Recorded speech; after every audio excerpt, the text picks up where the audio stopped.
Continuamos a nossa série Relacionamentos Sólidos em uma Era Líquida e nós falaremos hoje sobre identidade, sobre eu, focando essa questão da identidade. Nossa identidade em Jesus, nossa identidade no reino de Deus. E o texto que nós usaremos é Romanos 12, do versículo 1 ao versículo 21, capítulo inteiro, um capítulo bacana de ler. O livro de Romanos é conhecido por ser um livro profundamente teórico, um livro profundamente teórico não, né? Um livro teológico, de teologia profunda, um livro doutrinário. Mas não é apenas um livro teórico, é um livro teórico e prático, né? Então a gente pode dividir o livro de Romanos em duas partes. Uma primeira parte, mais ou menos até o capítulo 12, de um texto mais doutrinário, e uma segunda parte do capítulo 12 em diante, com recomendações práticas. Isso é interessante porque o apóstolo nos revela a importância desses dois movimentos, de conhecer e de praticar. Nesse capítulo 12, é um capítulo conhecido, nós temos o apóstolo Paulo chamando e desafiando o povo a viver essa novidade de vida que Jesus Cristo nos traz. Ele pede para que a gente consagre o nosso corpo a Deus, e aqui é interessante porque ele vai fazer um trocadilho. Todo esse capítulo ele está falando a respeito do corpo de Cristo. Então ele começa dizendo: apresentem o vosso corpo por sacrifício vivo a Deus, porque isso é o culto que Deus quer, é o culto racional, ou seja, submetermos tudo que temos, tudo que somos a Deus. Não adianta apenas ter a nossa mente, o nosso coração cativo a Deus, se os nossos membros, as nossas mãos e os nossos pés, os nossos olhos, nossa boca, nosso ouvido, não estão dedicados e submetidos a Deus. O apóstolo Paulo está dizendo: o culto que nós entregamos a Deus é um culto integral. Esse é o culto racional, que envolve a nossa mente e o nosso corpo, ou seja, tudo nosso está submetido a Deus. E ele faz esse trocadilho com o corpo, porque da mesma forma que nós devemos consagrar o nosso corpo a Cristo, nós estamos e fazemos parte de um corpo, que é o corpo do Cristo, o corpo de Cristo, né, que é a igreja de Cristo. É um outro nome dado para a igreja de Cristo. Então nós fazemos parte desse corpo. E assim como um corpo funciona, a partir dos seus membros e dos seus órgãos, que são diferentes e desempenham diferentes funções, o corpo de Cristo, a igreja de Cristo também é assim. Nós temos pessoas das mais diversas que executam e desenvolvem diversas funções.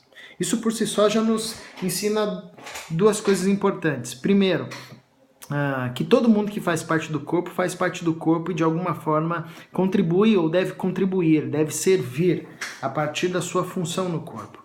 Isso nos remete a uma outra questão, que não tem mais ou menos importância, né? Não tem gente mais importante ou menos importante no corpo de Cristo. O que existem são funções diferentes.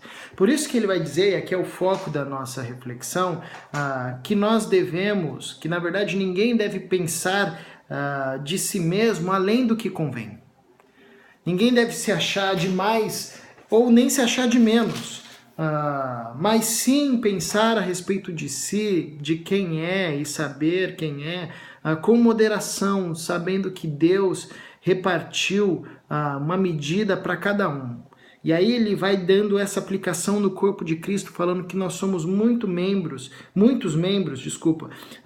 mas nem todos os membros desenvolvem a mesma função. Então o que Paulo está dizendo? Que quando nós vamos definir a nossa identidade, nós não podemos fazer isso sozinho, nós precisamos definir a nossa identidade olhando para o corpo de Cristo, olhando para os nossos irmãos, para perceber quem somos, perceber o que fazemos e não termos assim uma imagem exagerada de nós, nem para mais, achando que nós somos o suprassumo de tudo e que sem nós o corpo de Cristo não daria conta, e nem se achando de menos, achando que não somos essenciais, que o que fazemos não gera relevância. Pelo contrário, o apóstolo Paulo está dizendo que todos que caminham com Jesus, que passam por essa renovação da mente, recebem um presente, um dom de Deus, que Deus distribui àqueles que creem em Cristo Jesus, e a partir desse dom nós sinalizamos o reino de Deus na história. A partir desse dom nós servimos no corpo de Cristo. Em outra passagem, Paulo vai usar uma ilustração fantástica, né?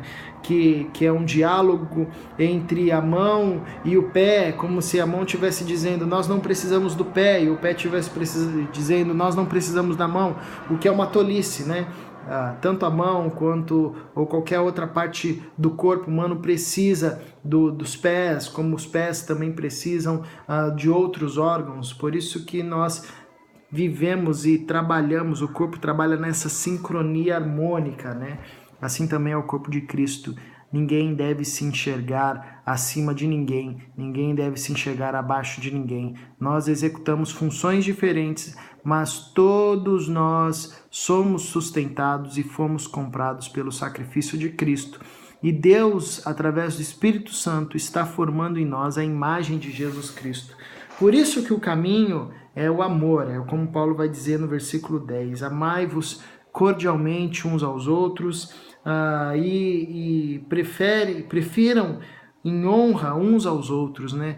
Tenham o outro acima, uma estima de cuidado, de carinho, de honra.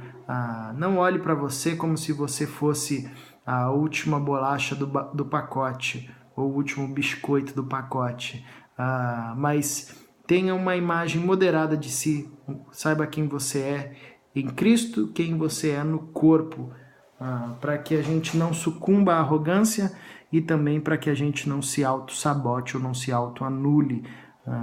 Sejamos coerentes com aquilo que temos, aquilo que somos, entendendo que ninguém é mais e ninguém é menos. Somos todos um em Cristo Jesus.